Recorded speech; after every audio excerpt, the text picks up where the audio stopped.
Hey, welcome to Dead by Daylight. Um, yeah, I want to turn down the audio a little bit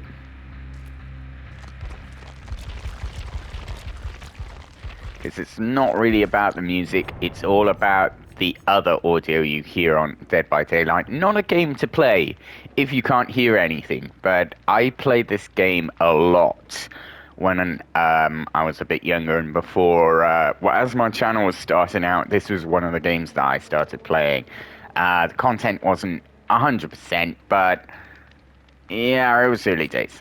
Anyway, these are the perks that I used to use as my trapper killer.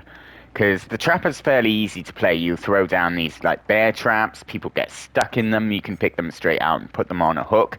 You need to hook all the survivors. If you've never played this game before, it's really fun. There's four survivors, they've got to turn on generators in turn to power the exit gates. Once the exit gates are powered, then they have to escape by holding down the switch and escaping through the exit gates. But I miss this guy. This guy is easy to play actually, and this loadout is particularly nasty because we've got the whispers, which I can sense. I can hear the entity, which is what like is in charge of like the arenas, so it will whisper to me when there's a survivor in the 32-meter range. That sounds quite far, but it's actually huge maps, so sometimes that's not always great. And you don't really know where they are, but you can just hear the whispers, so you know something's about. Usually a survivor, always a survivor. Then you got the lovely one. I love this one, Hex. No one escapes death. So there's like a totem around the map with three little skulls on. If they're all destroyed, this doesn't apply. But if there's any of them left standing at the end, it will basically put all survivors into an exposed state, which right at the bottom you can read, exposed survivors will be downed by basic attacks even if uninjured. So usually you have one swipe with the cleaver and they get hurt and they run off a bit and they run a bit faster for a while, and then you swipe them again and they go down and then you can hook them. With this you can swipe them immediately. And just one swipe, but that's only when the last generator goes on and the exit gates are powered. Then you've got this lovely one, Blood Warden. As soon as the gates is open, Blood Warden activated, and the auras around the survivors around the exit are shown. So once per match, hooking a survivor while the Warden is active calls upon the entity to block the exits for the survivors for 40 seconds. So as long as I get someone while they're running for the exits and I go to hook them and then they open the door, I put them on the hook and that immediately shuts the door on them and they can't escape for 40 seconds, allowing me to walk over there and mercilessly slaughter whoever's left and put them on hooks. Sometimes they crawl out. I mean, they can still move when they're down, they'll crawl, and some of them will just crawl out once they're 40 seconds, because with the best will in the world, if you find three survivors at one exit gate and you down all three of them, if you grab one and move them and grab another and move them and grab, it's not going to work. Eventually one of them is going to crawl out, but you know, hopefully by then someone's dead. And the last one, Iron Grasp, which I just like. It means that survivors, when they are grabbed by me, they wiggle and they can wriggle out of the way or push me in a certain direction. This stops them from doing that. It makes it very impossible for them to wriggle free, which I just like. I hate having to transport my prey when they're wiggling, so it's just easy. This one's a nice one, Spies from Shadows. There's crows around the world, and every time a crow caws, it will give you a visual clue as to where there's. I'm wondering whether to swap that for the. Yeah, I mean, swap that for the whispers. I like the whispers, but yeah, Spies from the Shadows is better because there's loads of crows on the map and they'll just core, and usually they'll core if a survivor runs by. This is one of the only games out there where you're looking to be stealthy pretty much all the time as a survivor. You can go it as like the fast route and have um, basically run around the map, but the more you run around, the more you leave like scratches, red scratches for me to follow, and if I find you, I will start attacking you.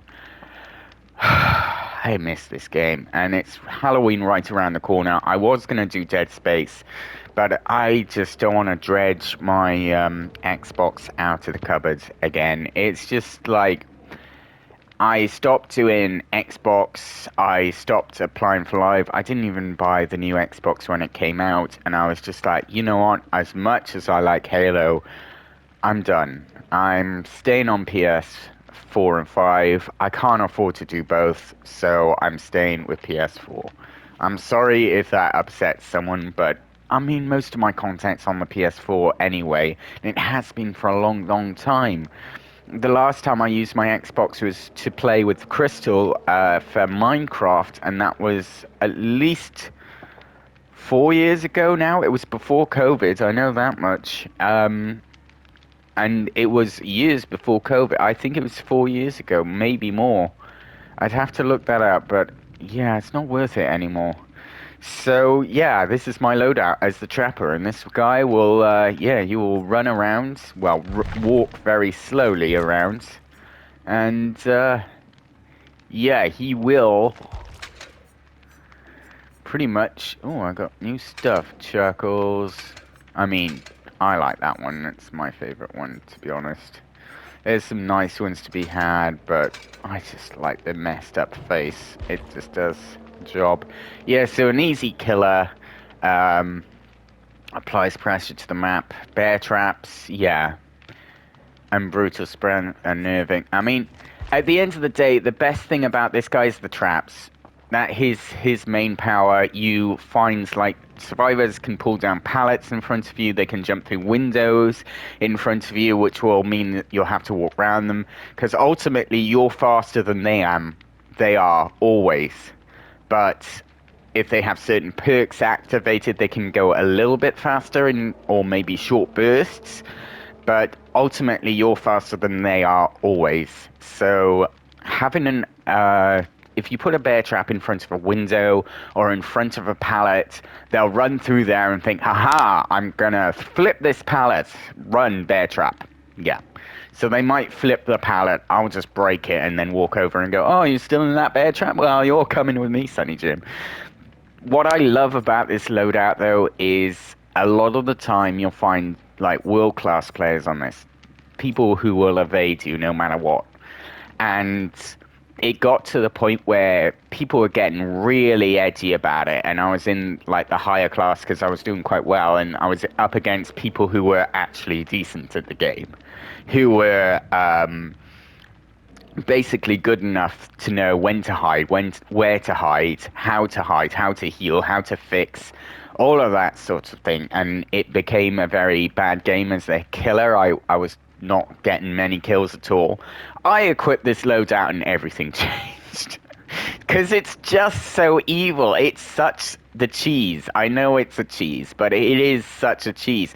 And what's great about this is if for the entire map the survivors have been like escaping, or you haven't really killed anyone, or you haven't killed anyone, and they're getting bold about it. That's what I really like, because when they get bold, when they're like teabagging in front of you and like ha ha ha ha ha, you can't get me sort of thing, you're a terrible killer. As soon as they fix the last generator, oh boy, everything changes. Oh boy, they are not ready for that. And they'll like tease in front of you and you just go whack and you're down. And you're like, what happened? We were doing, he was meant to just hit and suddenly I'm on the floor. That was one hit. He was meant to, oh wait, he's got the perks. And then the other survivors are like, all right, let's get out of here. It's time to go. I hook him and the door closes and they're stuck. They can't get out, so I'm gonna get at least one more of them. And it's just like, for that whole game, they're like teabagging, go ha ha ha ha ha ha. Wait, what? What happened? Just suddenly the script got flipped on its head and now we're losing? How did this happen? Well, let me tell you about hindsight and hubris of Anyway, I can't actually talk during this game, which is more the pity, because I'm constantly listening out for audio cues, and you're always listening out to see, like, well, to hear where our... Oh, been retired. Can I not get anything for it? Okay, that's unfortunate. Some of this stuff was good as well. But yeah, I mean... I have to listen out for audio cues all the time, so I can't actually talk during this one.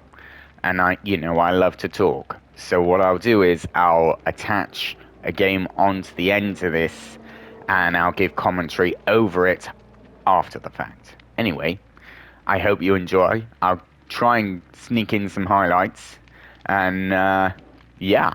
I'm ready to start playing again. This first game's probably going to go terrible because it's been so long since I played, but I'll squeeze some highlights in there for you. And I look forward to seeing you for this a bit more often, because with Halloween coming up, I'm looking to do a few more of these.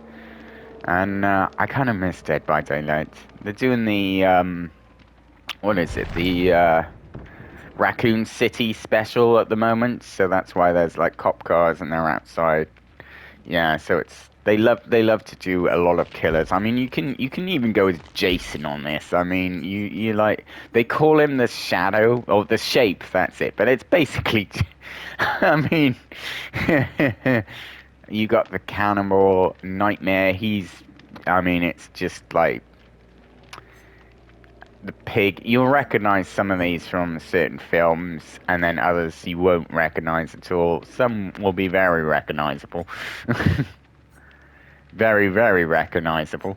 But, yeah, I enjoyed a lot of this. This was my game. This is the newest one, the Mastermind, and he's part of the new expansion. Anyway, I will get to playing, and I will see you out there. Looking forward to killing again. A lot of this map is sort of looking around, looking for people, but I believe I come across someone who's turning on a generator here. So I knew there were people around here, but someone I realized was on the very other side of the generator, and I missed and fell down the hole. And yeah, the view for this, the sensitivity is so much more poignant on the PS5 than on the PS4 or the Xbox ever was. So sensitivity on this took me a little while to sort of hone in, and still even now it's kind of hard to dial it in, and I have done a lot of these now. So I hope you enjoy the content. I love playing this game, and I like playing as the killer. But yeah, a lot of the sensitivity was really bad. Oh, someone disconnected on this server, which was unfortunate. They got like one hooked and someone then disconnected. I wonder if, I think they joined back later, and I realized someone was fixing this before going, so I checked the cupboards, but they got them off the hook. Something that I noticed certainly on this game a lot is, a team's not great when they're healing right next to the hook, so it's so obvious where they are, and it's easy for me just to track them down, follow the blood, and re-hook the survivor. And I'm doing a little shake of my head.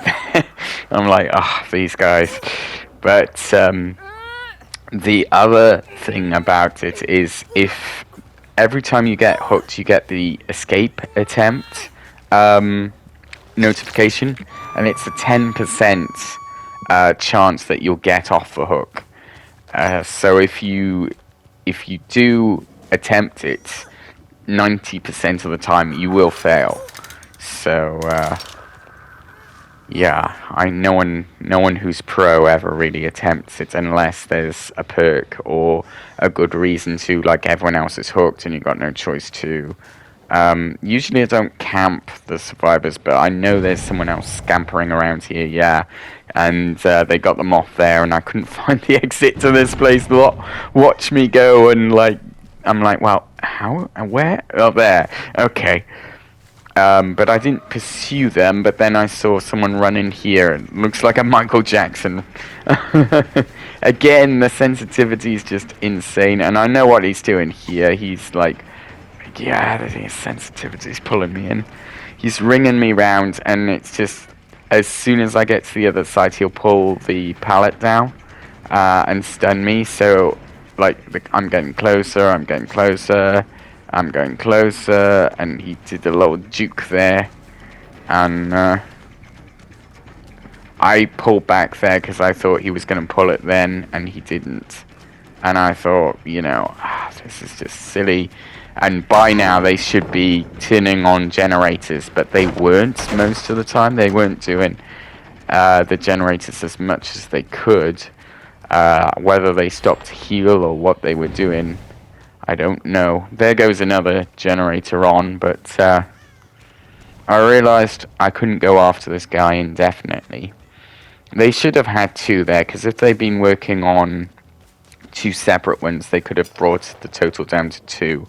And that was scary for me at this point, because I thought, well, we got one disconnected, so we got two working on generators, and one just leading me astray and leading me around. So I decided to set my traps in case he came back here, and track down the other survivors before they turned on anything else.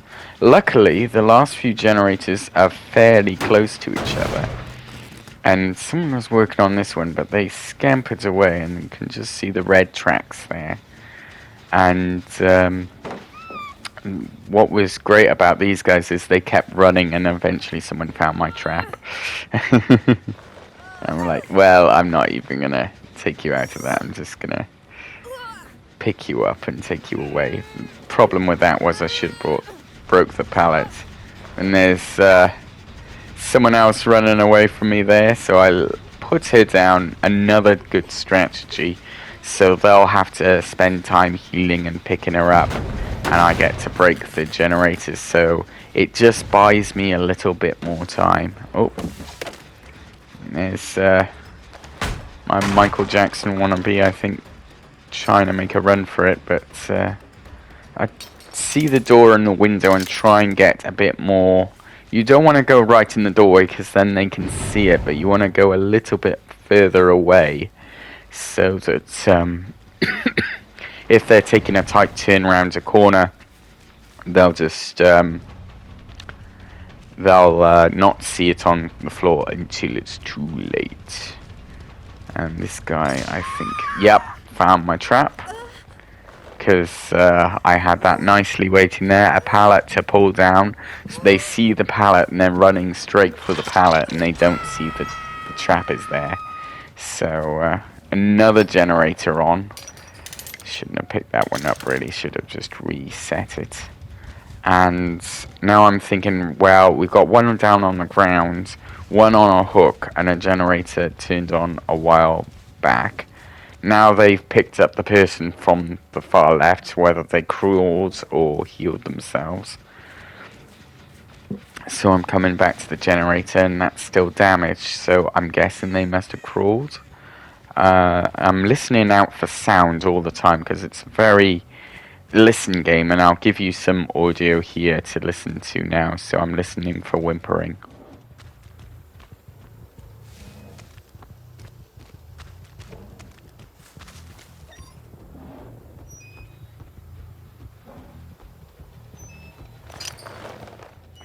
And all I got was the, what I thought was whimpering was actually torch swinging. So I thought they'd get the other guy off the hook by now. So he's into the second stage of the hook. So I lay down another few traps, check the generators are malfunctioning, and there go my crows. So listen up.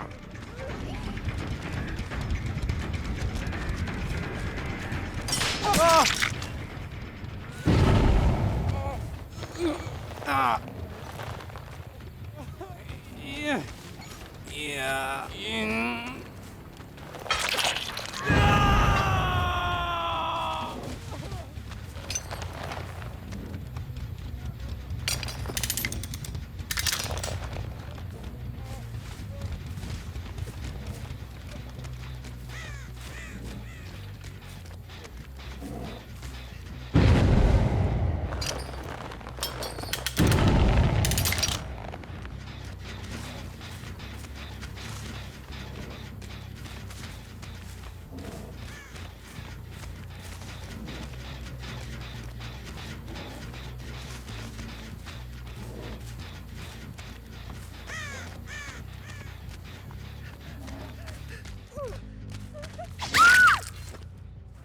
I could hear whimpering for the longest time there, but I just couldn't pinpoint it, so eventually I found her. It's just really nice to hear it through the headphones. It used to be through my TV, and now through the headphones I know exactly where they are when they whimper.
So yeah, I really thought that they'd go and get her, really, or go and get him, more to the point, and they didn't. So now I'm listening out for the trapdoor to see if I can hear it, to see if I can close it before she makes her escape.